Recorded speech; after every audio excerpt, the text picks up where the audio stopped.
எல்லாருக்கும் வணக்கம். நம்ம காட்டில் விளைஞ்ச நேந்திர வாழையிலேருந்து வெட்டிட்டு வந்திருந்தாங்க.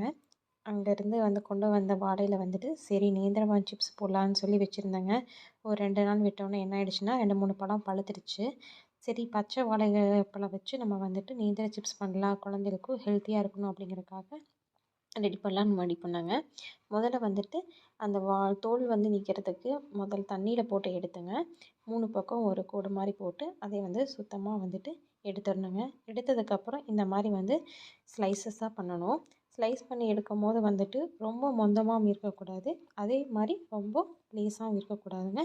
இந்த மாதிரி பதத்தில் இருக்கும்போது அது நல்லா வெந்து ஒரே மாதிரி எல்லாமே இருக்கும். நம்ம தோட்டத்துலேயே ஆட்டி எடுத்த சுத்தமான தேங்காய் எண்ணெய் வச்சுங்க ரெடி பண்ணேங்க. முதல்ல சால்ட், உப்பு, மஞ்சத்தூள், மிளகாத்தூள் 3யும் தண்ணியில் கொஞ்சமாக மிக்ஸ் பண்ணி எடுத்துக்கணுங்க.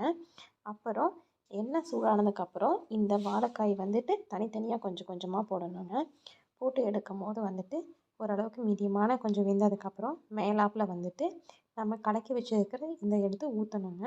ஊற்றினோன்னு உடனே டப்பு டப்புன்னு வெடிக்கலாம் செய்யாது, லைட்டாக சலசலப்பாக இருக்கும். அதுக்கப்புறம் அந்த அந்த கொதி இருக்கும்போது அந்த சூட்லேயே ஆயிக்குங்க. எதுவுமே வெடிக்கவும் செய்யாது. கொஞ்சம் கொஞ்சமாக கலரும் சேஞ்சஸ் ஆக ஆரம்பிக்குங்க. இதை கொஞ்சம் கொஞ்சமாக நம்ம திருப்பி விட்டே இருக்கணுங்க. அப்போ தான் ஒரே மாதிரி எல்லாமே வெந்து பாருங்க ஒன்றுக்குள்ளே ஒன்று ஒட்டாகவும் இருக்கும். முதல்ல எங்கள் மாமியாவும் எங்கள் வீட்டுக்காரரும் 2 பேரும் மாறி மாறி போட்டு இருந்தாங்க. கடைசியில் நம்மளும் போட்டு எடுத்தேங்க.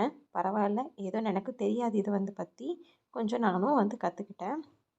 இந்த மாதிரி குழந்தைகளுக்கு ஹெல்த்தியாக நம்ம செஞ்சு கொடுத்தோம்னா அவங்களும் ரொம்பவே விரும்பி சாப்பிடுவாங்க. நம்ம சேனலை follow, like and subscribe. Thank you.